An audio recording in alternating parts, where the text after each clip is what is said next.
Have you ever found yourself just swimming in a sea of information? You're trying to really grasp a complex scientific field, maybe understand its history, spot the next big thing, Mhm. and you just feel like you're constantly treading water. Absolutely. The sheer volume of research coming out, Mhm. it can be exhilarating, sure. Yeah, but also, let's be honest, completely overwhelming sometimes. Totally. Mm. How do you find those really important breakthroughs or, track where a field is actually going? Exactly, and separate the signal from all that noise. It's more than just a challenge. I mean, it's often a real roadblock Yeah. for discovery, for making good decisions. Right. Historically, trying to map out all those intricate connections within science, figuring out who's collaborating on what, Mm. which topics are really heating up, or maybe what foundational papers are still driving things. It felt like, well, like trying to solve a jigsaw puzzle with half the pieces missing. That's a great way to put it. Researchers often had to jump between multiple software tools, Mm. often quite specialized ones. So not just one tool could do it all. No, definitely not. Yeah. They'd be manually cleaning data, Mm. then switching to map it, then maybe another tool to visualize it. It was incredibly inefficient. And probably prone to errors, I imagine. Oh, absolutely. And just, frankly, exhausting. That's a critical point. All Yeah. that effort just to get kind of a basic understanding. And that's precisely what we're diving into today. Yeah. We're exploring something called science mapping. It's a powerful technique designed to visualize this huge knowledge landscape. But more specifically, we're introducing you to SciMAT. It's an innovative open source software tool that really promises to cut through that complexity. Think of it as maybe your personal GPS for the world of scientific research. I like that, a GPS. It gives you a real shortcut to being genuinely well-informed about pretty much any scientific domain. Yeah. So our mission in this deep dive is, first, to sort of demystify science mapping, explain why it's so important now in this information-rich world, and then really dig into how SciMAT offers this comprehensive, streamlined, and insightful approach, We'll look at its unique features, how it brings order to all that chaos. and explore some really compelling real-world applications too. Okay, let's get right to it then. What exactly is science mapping? I mean, our sources describe it as creating a spatial representation of how disciplines, fields, specialties, even individual documents or authors are related. Hmm. Can you break that down for us? What's the core idea there? Okay, yeah. Imagine taking all the papers, all the authors, the keywords in a field, and arranging them on a map. Kind of like cities on a geographical map. Okay. The closer things are on the map, the more related they are. So the core aim of science mapping, or you might hear it called bibliometric mapping, is to display not just the static structure. Like a snapshot. Exactly. Not just a snapshot, but also its dynamic evolution over time. Yeah. How things change. Yeah. It lets us monitor a field, identify distinct research areas, and really understand its cognitive structure, like the underlying intellectual framework and how that framework shifts, So you're seeing the forest, the trees. and the shifting seasons all at once. I love that analogy. It really makes it more intuitive. So, okay, it's clearly not just some cool academic exercise, though. Oh, definitely not. What are the practical applications that make this so valuable? Well, beyond just pure academic curiosity, science mapping is invaluable for finding hidden key elements, Yeah. right? Like documents, authors, institutions, hot topics in a specific area you care about. Hidden elements. Yeah, things you might otherwise miss. But this isn't just for researchers in labs. It's actively used in competitive intelligence. How so? Well, think about R&D departments in businesses. They use it for patent analysis, for example. Understanding who's publishing what or where research funding is flowing, that can give a company a huge strategic advantage. Spotting opportunities, maybe? Or threats? Exactly. Spotting them before they become obvious to everyone else. Okay, that brings us to the before times, as you hinted at. If science mapping is so useful, why was it such a struggle before tools like SciMAT came along? What was the biggest hurdle? I think the biggest challenge was just how fragmented the whole process was. Researchers often had to kind of cobble together more than one, sometimes even several software tools, just to do one analysis. Wow. You might start with a general network tool, maybe like Pujik or GIFI. I've heard of those. But yeah, then switch to something more specialized like VO's Viewer for a specific bibliometric task. The problem was basically no single science mapping software tool was powerful and flexible enough to handle the whole workflow, start to finish. So it was like manual data cleaning here, exporting. Importing there, switching interfaces, it inevitably led to errors. and just so much wasted time. Sounds like a digital nightmare, honestly. So in STEP SciMAT, developed by researchers at the University of Granada, you said? That's right. What was their core promise? How does it specifically tackle that multi-tool juggling act? Their core promise was essentially to create a unified solution, a single workbench. SciMAT is this new open-source software tool designed specifically to perform science mapping analysis within a longitudinal framework. Longitudinal, so tracking change over time. Precisely. That's crucial. It's not just that static picture. Oh. But the real game changer is that SciMAT incorporates methods, algorithms, and measures for all the steps in that general workflow. All of them. All of them. From the initial pre-processing all the way through to the visualization of the results, it acts as a single comprehensive platform. So it eliminates that frustrating multi-tool dance. Exactly. That kind of integration sounds like a dream for researchers. Yeah. What are the key features, then, that truly set SciMAT apart, make it this powerful single-stop shop?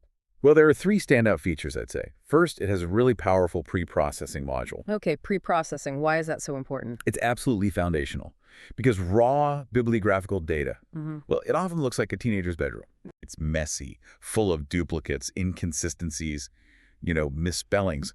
SciMAT tackles this head-on. It detects duplicate and misspelled items, time slicing, data reduction, network pre-processing.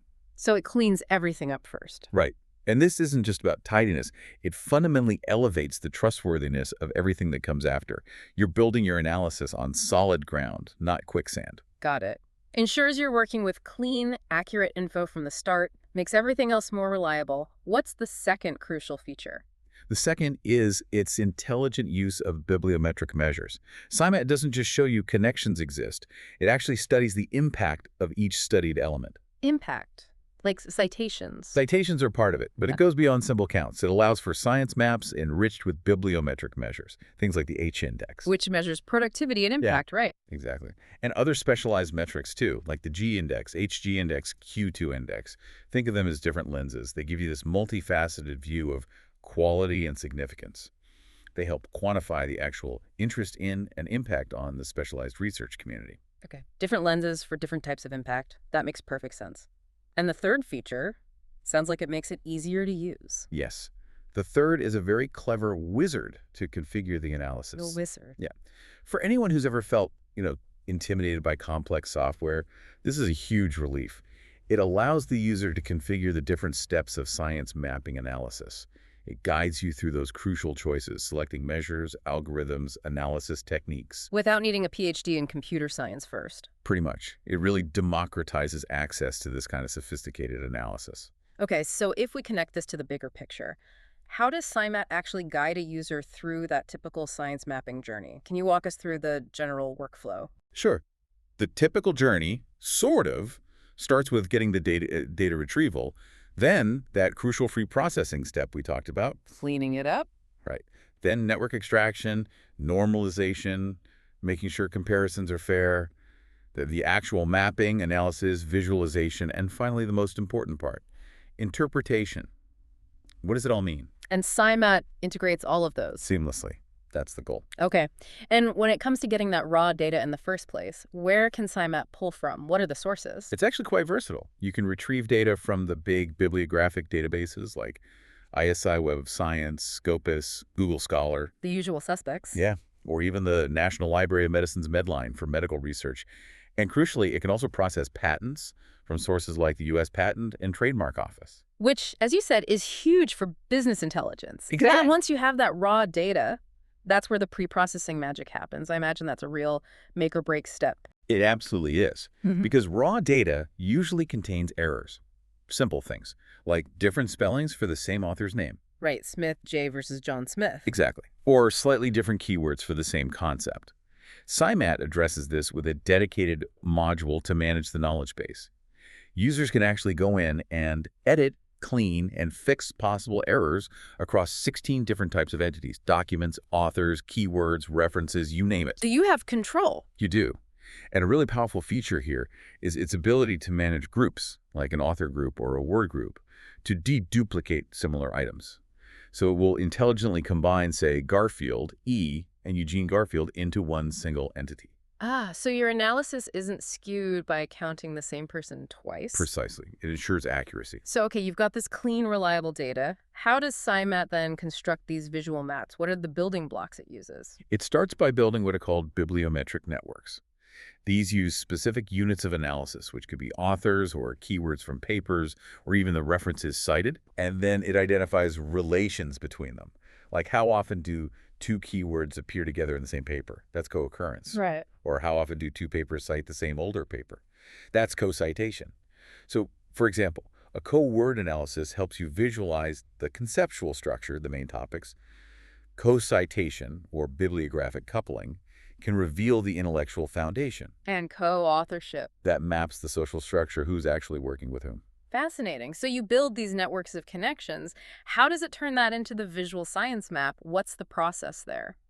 Well, to create the map itself, SciMAT first normalizes the data using various similarity measures. Normalizes. Yeah, in simple terms, it's about making sure we're comparing apples to apples, quantifying how strongly two items are truly related, not just superficially. It might look at how much they overlap or co-occur relative to their overall frequency. Got it. Levels the playing field. Exactly.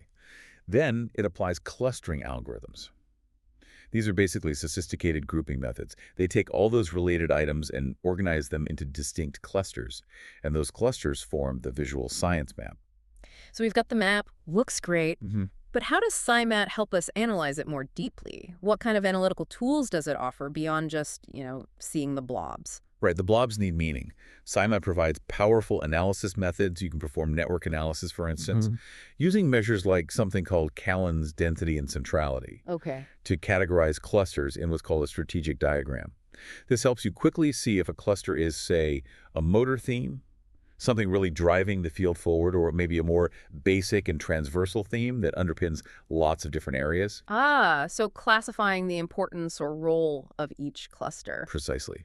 There's also temporal or longitudinal analysis that's key for tracking how fields evolve over time, and performance analysis. Performance analysis sounds important. How does that work? What does it measure? Yeah, performance analysis uses bibliometric measures and indicators, those impact metrics we discussed, like H-index, G-index citations, to quantify the actual importance, impact, and quality of the elements on your map, whether they're themes, authors, or documents. This is where something called document mappers come in. Document? They're essentially clever, precise functions that link individual research papers directly back to the conceptual clusters SciMAT identified. Okay, why is that link so important? It's crucial because it means when we measure the impact of a research theme, we're not just guessing. We're calculating it based on the exact body of work, the specific papers that define that theme. It gives you really robust, reliable insights into its significance. That's clever. So you know why a theme is impactful. And of course, what's a map without a good visual story? How does SciMAT make all this complex data accessible and, well, easy to understand? Visualization is key. SciMAT's visualization techniques are really effective at telling that story. You get those strategic diagrams we mentioned, often showing clusters as spheres where the size might represent total citations. Nice visual cue. Very. There are also cluster networks, which let you zoom in and see the relationships within a single cluster. Then there are evolution maps. To see change over time. Exactly. They track how clusters change, merge, split, or fade away over different time periods.